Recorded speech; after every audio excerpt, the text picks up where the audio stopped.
By recording your dreams and goals on paper, you set in motion the process of becoming the person you most want to be. Put your future in good hands, your own. And that's by Mark Victor Hansen. Now, in this week's Walking for Health and Fitness podcast episode number 6, I discuss 5 benefits of setting goals, why we fear setting goals, how having a goal helped me get off the couch and complete my virtual walk around the United States. Goal setting made simple. It's the 7 steps to setting your new exciting fitness goals and taking action on them. I'll also give you alternatives to setting goals because everyone has a different process and what works for some of you may not work for others. And as a bonus this week, 10 ways to stay motivated. Get ready to set a long-term goal to keep you fired up and walking for years to come and a short-term goal that you can accomplish quickly. We all need wins every day. And having short-term goals gets you more wins. Winning is contagious. The more you win, the more you are inspired to win more. So I'll say it again. By recording your dreams and goals on paper, you set in motion the process of becoming the person you most want to be. Put your future in good hands, your own. Let's begin. Caution, the information contained in this podcast may cause you to feel better than you have ever felt in your entire life. Symptoms include a broader smile, happier disposition, brighter outlook on life, and a general feeling of bliss. Proceed with wild abandon. Hello, I'm Frank Ring, the author of the Amazon bestseller, Walking for Health and Fitness, the easiest way to get in shape and stay in shape. I discovered the healing power of walking after a severe back injury put me out of work for 4 months and literally left me on my back trying to relieve the pain and heal. Through my books, website, YouTube videos, walking programs, and now this podcast, it's my mission to help others achieve a healthy, balanced lifestyle one step at a time through walking. Join me each episode as I discuss the physical and emotional benefits of walking, along with information about fitness, mindset, nutrition, wellness, and more. So join me each week as I encourage you to walk on. And today's main topic is getting your body in peak physical condition by setting a fitness goal. Specifically, since this is a walking podcast, you may want to set a goal for a number of steps to take each day, the number of days you walk each week, or the number of miles you walk in a month or over a longer period of time. Now, the late great Beatle George Harrison, he wrote a great song called Any Road. That was from his last album, and it says this: if you don't know where you're going, any road will get you there. Let's first talk about 5 benefits of setting goals. Number 1, direction and focus. Setting goals provides a clear sense of direction and focus. It helps you establish priorities and channel your energy and efforts toward a specific outcome. Goals act as a roadmap, guiding actions and decision-making, ensuring that time and resources are utilized effectively. And number 2, motivation and persistence. Goals serve as powerful motivators. They give you something to strive for, creating a sense of purpose and meaning. Having a goal in mind can ignite intrinsic motivation, enabling you to overcome obstacles, persist through challenges, and stay committed to your aspirations. Number 3, they're a measure of progress. Goals provide a measurable framework for progress evaluation. They enable you to track achievements, celebrate milestones, and identify areas that require improvement. By setting specific and measurable goals, you can objectively assess your growth and development. Number 4, personal growth and development. Setting goals promotes personal growth and development. It pushes you out of your comfort zone, encourages learning, and fosters the acquisition of new skills and knowledge. Goals challenge you to reach your full potential and expand their capabilities. And number 5, a sense of achievement and fulfillment. Accomplishing a goal boosts self-confidence, enhances self-esteem, and reinforces a belief in one's abilities. Meeting goals provides a tangible sense of success and satisfaction, which can contribute to overall well-being and happiness. Now, in just a moment, I'll talk about my virtual run. Well, it started as a run around the United States, converted to a walk after I got hurt, and how it took many years to accomplish, and it was over 11,000 miles that I actually ultimately walked and ran. But having this huge goal really helped me accomplish those 5 benefits that I just described: direction and focus, motivation and persistence, a measure of progress. I'll talk about how I did that, my personal growth and development, and the sense of achievement and fulfillment that came from that huge goal. Now, let's first talk about why we fear setting goals, and I'll cover two main reasons we do that. Now, number one, it's a fear of stepping outside of your comfort zone. Firstly, setting goals requires you to step out of your comfort zone and face potential challenges and uncertainties. The fear of failure can be a significant deterrent as you worry about not being able to achieve your goals or falling short of your own expectations. This fear can be intensified by societal pressures and the fear of judgment from others. Additionally, setting goals often involves taking risks and making sacrifices, which can trigger fear of the unknown and a reluctance to leave the familiar and secure. And number two, setting goals can bring about a fear of change. We naturally gravitate towards the familiar and predictable because it provides a sense of stability and security. However, setting goals often involves venturing into uncharted territory, breaking away from routine, embracing change. This can be uncomfortable and unsettling for individuals who fear the uncertainty and the potential disruption that change can bring. Goals may require you to challenge deeply ingrained beliefs or habits, and this can create resistance due to the fear of losing your identity or sense of self. Now, it's important to note that while fear of setting goals is common, it is not insurmountable. By acknowledging and understanding these fears, you can work towards overcoming them by breaking goals into smaller, more manageable steps, seeking support from others, and cultivating a growth mindset that embraces challenges and learning opportunities. And we'll learn more about that in this podcast. Now, before I talk about my virtual run, walk around the United States, please take a moment and click the follow button on your app and get notified when I upload new episodes of the Walking for Health and Fitness podcast. Also, click the share button and let others know about the benefits of walking for health and fitness. Thank you. All right, so let me talk about my virtual run around the United States and the whole goal setting process. Although at the time I started this, other than the goal of first walking to Key West, Florida, I really didn't think about the benefits of setting goals that I described above or the fear of setting goals, although that did play a part of it, and I'll explain.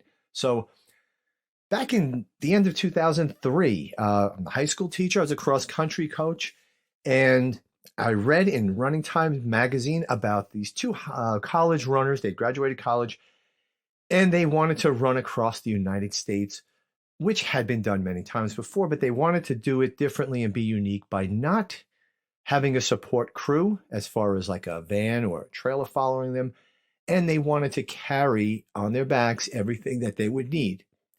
They also weren't going to pay for shelter.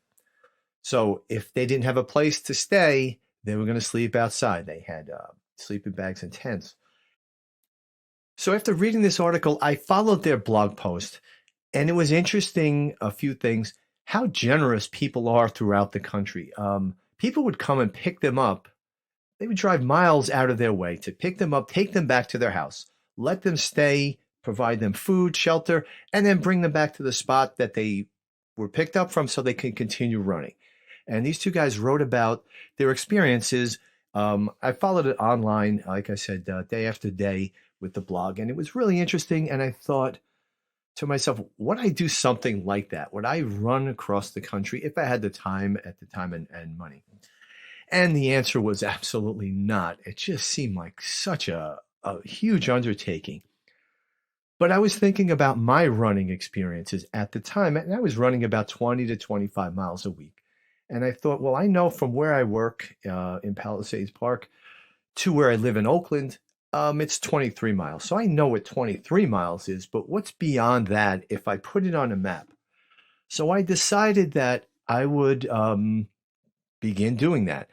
Now, Route 1 runs from, it actually goes from Maine down to Key West, Florida, but it runs through Palisades Park, not far from where I teach and from where I grew up. And as a kid, my grandfather would tell me about a trip he took to Florida, driving along Route 1. The New Jersey Turnpike wasn't built yet. So I said, hey, let me do this. I'll track my miles as if I'm running to Key West, Florida. And that's how it started. So back in 2003, That's what I decided to do. Now, I decided to have fun with this, and I decided to take pictures of myself running and then Photoshop them into various pictures of people on the road, whether cars passing by on the roadway. And I'd put a map in my classroom of me and tracking my mileage. So what that did, not realizing it, is I put myself out there, the fear of failure, because people and my students every day could say, hey, how's your progress going? What are you doing today? That also motivated me to get out the door and off the couch, thinking, oh man, I didn't run this weekend. These kids are going to be asking me about this. So that was my motivation and persistence, right? If we go back to those 5 benefits. So I put myself out there to fail, something I had never done before. No one likes to fail. I didn't like to, as an adult, look bad in front of my students, right? But I said, I'm going to do this. And I measured my progress with the spreadsheet log. And I broke down the miles that I would need to run in each state and how long an estimate I thought it would take. But then life gets in the way. My son was very young at the time and running around scout meetings and sports and getting him to school events. I took like a 2-year break at one point during this. And but at that time, I was in like South Carolina, I believe. And 2 years of not really working out much. I remember walking up the steps of school, not feeling my best. I didn't put on weight, but my breathing, very labored. So I decided I have to get back in shape again, running shape. And I started running and going right back to the maps and to the spreadsheet and photoshopping myself. I had a lot of fun with it, got me back into doing this every day. So I made it to Key West, Florida. I was about 1,350 miles. And I really liked it. I really got into a consistent pace. I had more time in life to do this. I planned it out. And then I figured, well, I did Key West and this was fun. Let me continue around the perimeter of the United States. And that was my virtual run around the United States. But crazy thing happened in the fall of 2015. I hurt my back. Running was difficult. In fact, I had to stop, obviously. And then I didn't start walking until the fall of 2016. And once I started walking, I never ran again. And because I enjoyed walking so much, I've talked about this in past episodes. And so the virtual run continued, and now around the United States, I had maps around my classroom.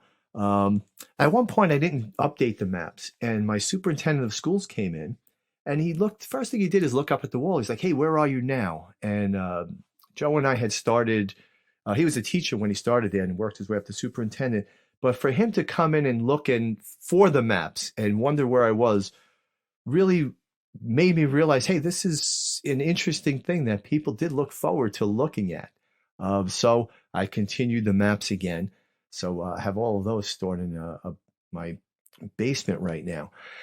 So anyway, the virtual run continued. And here is where having a big goal and also people knowing about the big goal is important. In the fall of 2019, one of my students came in, looked at the maps and said, hey, Mr. Ring, are you going to finish this before I graduate in June? So I had 10 months and I planned it out, and it was possible to do that, to finish the walk in the 10 months. So Dominic can I planned on having a bunch of students walk with me the last 3 miles from the George Washington Bridge to the school. Well, then what happens in the spring of 2020 is COVID breaks out, the whole craziness of that time. And while I was out walking still, tracking the mileage on the spreadsheet, I fell behind on it. I mean, I had my mileage spreadsheets down, but I fell behind on actually tracking my progress to the finish. And the crazy thing was, I finished the walk at the end of June of that year. But I didn't realize I finished the walk until I updated the maps it was the end of July. And I look back and I'm like, wow, I did it on June 24th, I believe it was. And I didn't even recognize it at that time. And that's such an important part of goal setting is that sense of achievement and fulfillment. Had COVID not happened, I would have been in school and I would have made a bigger deal of it. Um, Maybe contacted the newspapers, had, like I said, students walk with me. But having this huge goal, though, in hindsight, because I didn't know these benefits of setting goals at the time, but it gave me direction and focus. It gave me motivation and persistence, the measure of progress with the logbooks and the photos and the maps in my room. The personal growth and development were huge for me personally to accomplish this, but more importantly, put that out there that, hey, I'm going to do this big thing for many years. This is long term. This isn't something I did in a year. I mean, from 2004 when I started to 2020 when I finally finished. I mean, that's a lot of persistence and a lot of, how you doing up here, people would say. And that sense of fulfillment, achievement, I wrote about it on my website and my blog post. So, and I'm talking about it here. So having a huge goal um, really is a great thing to do fitness wise, and it'll keep you motivated and it'll keep you going during the toughest times. Okay, so let's focus on your fitness goals because that's why we're here and how you can set them. I have a 7-step plan to setting and achieving any goal, how you'll use them as a motivation to take action, and how you'll write them down on paper and read them often, and why sharing them is important, as I mentioned above in my story. So, developing a fitness routine, it's a major undertaking. And like an archer aiming for a target, having a destination to aim for will keep you on track to reach your health and fitness level that you'd like to achieve. Now, don't confuse having a wish with having a goal. And most people think that having a vague idea of what they want and being positive and optimistic about accomplishing it, they think that's a goal, and that isn't for you. Now, only 3% of people have clear written goals with plans to accomplish them. Only 3% of people work on their most important goals each day. You want to be among the 3%. Now, if you want a happy life, tie it to a goal, not people or things. And that was by Albert Einstein. So let me break down goal setting. It's made simple and how I applied it to my walk around the United States. So goal setting made simple. Before you can actually walk to any goal, it's a walking podcast, why not say that? You need to take a series of planning steps to dramatically increase the chances that you will be successful.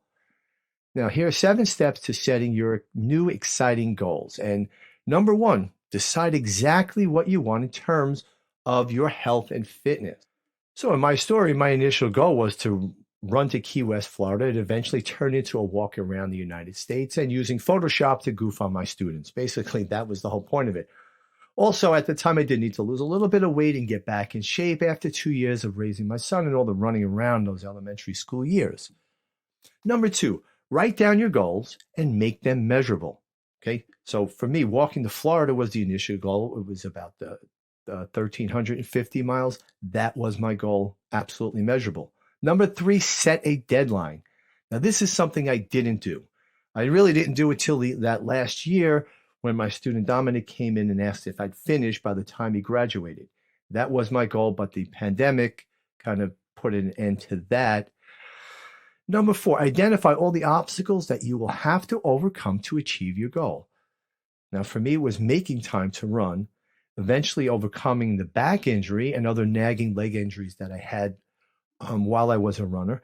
And this is where my monthly mileage, when I began walking, my monthly mileage really began to increase when I stopped running and started walking because I enjoyed walking so much more. Number 5, determine the additional knowledge and skills that you will require to achieve your goals. Okay, so I liked tying my goals to the maps and then keeping track of it. And then also did strength training along the way to keep my core healthy after my injury. Number 6, determine those people whose help and cooperation you will require to achieve your goals. Okay. For me, it was having those goals out there and the maps and my students and colleagues commenting on them, encouraging me along the way, getting a laugh out of the Photoshop pictures. And number 7, make a list of all your answers to the above and organize them by sequence and priority. Okay, so by following these 7 steps, you can accomplish any fitness goal you set for yourself. Now, here's your next step to motivate yourself to take action. Set 2 goals for yourself. Set one big long-term goal. Give yourself a compelling reason to get up and get out the door and walk each day. And number 2, set one small goal that you can accomplish today. We all need wins every day. Now, as you walk, use your time to focus on your main goal. Specifically, how will you feel when you accomplish it? What does it taste like? What does it smell? What does it look like? Okay, really make it real and think about the reward you will give yourself afterwards. Remember, if you aim for nothing, you'll hit that every time.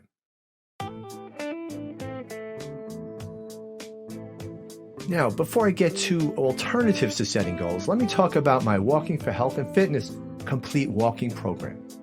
Now, do you need to start exercising but don't know how to begin? Have you been hurt exercising in the past and are looking to change up your fitness routine to something that is gentle on your body, your mind, and your wallet?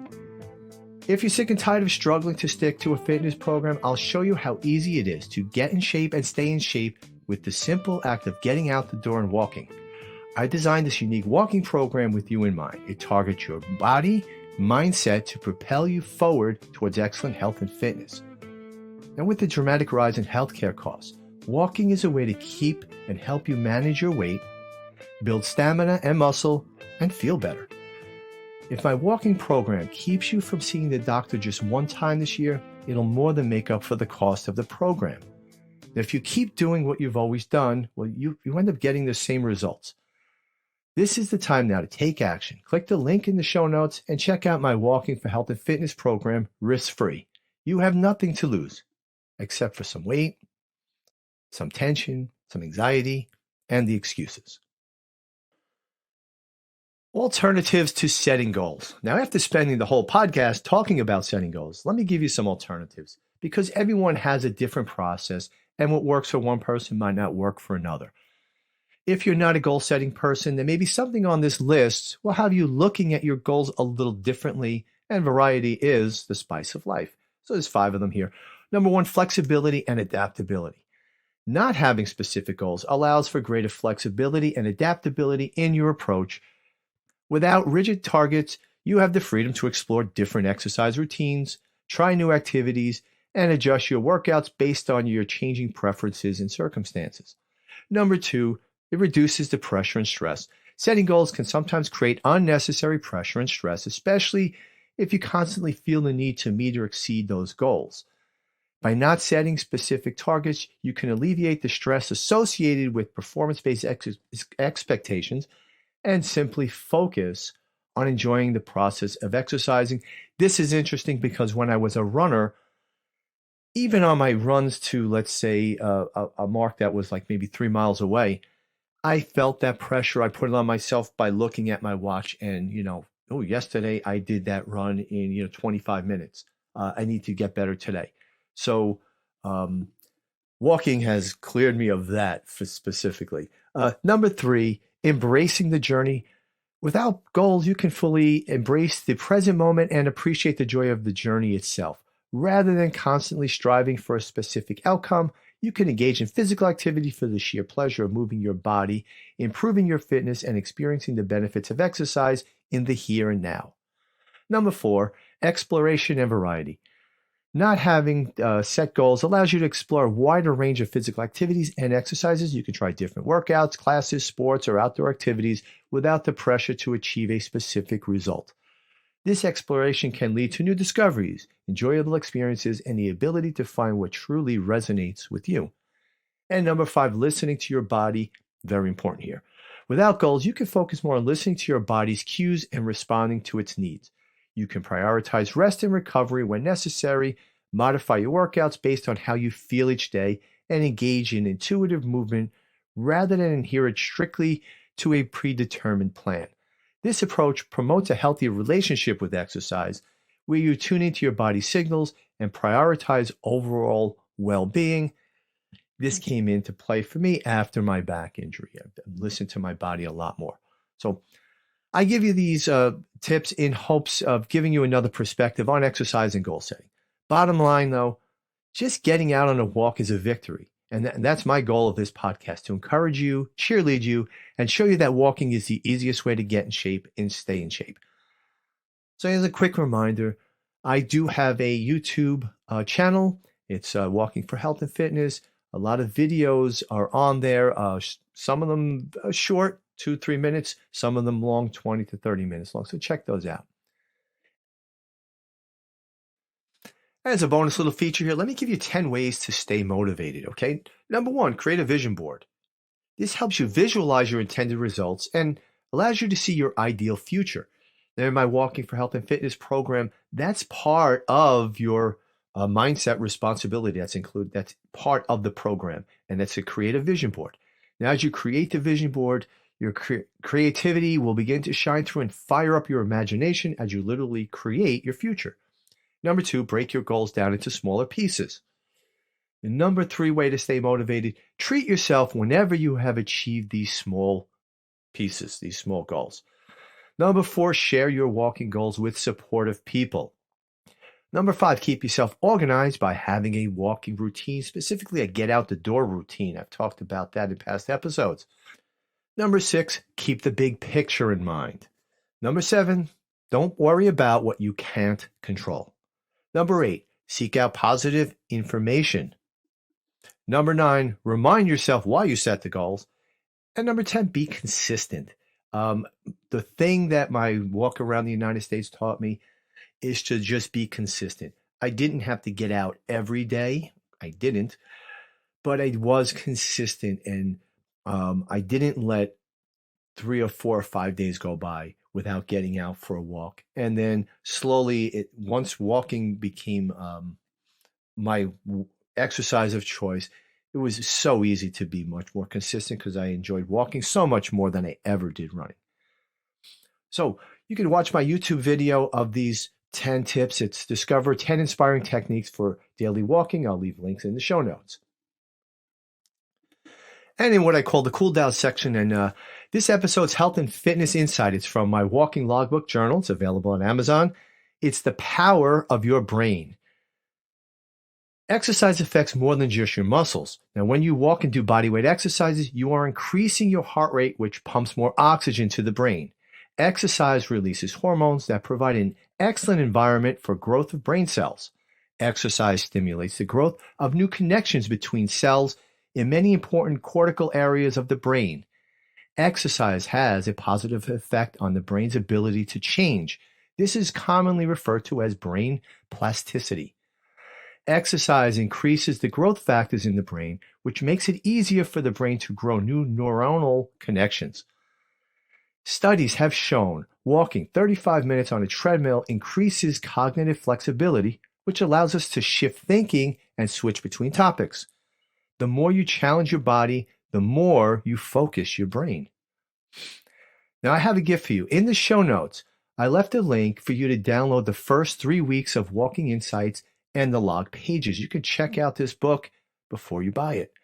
Download this gift, try it out before you purchase the paperback through Amazon.com. So in summary, in this episode, set some kind of walking goal for yourself. Why not get out a map or use Google Earth to track your walking routes? Set a goal to virtually walk across your county, your state, or even the whole country.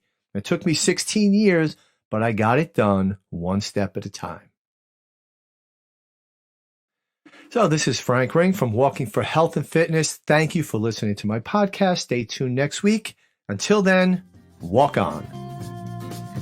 And please give the Walking for Health and Fitness podcast a review. The most helpful place for you to do that is on Apple Podcasts, which you can do even if you aren't using an iPhone.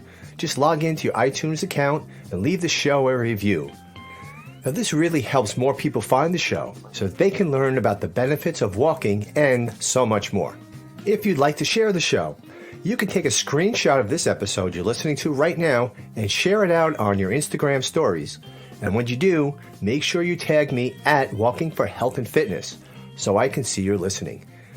Sharing your stories is going to help more people find this podcast. Also, share on all your social media. I'll leave my social media links in the episode notes. This is Frank Ring from Walking for Health and Fitness. Thanks again, and walk on.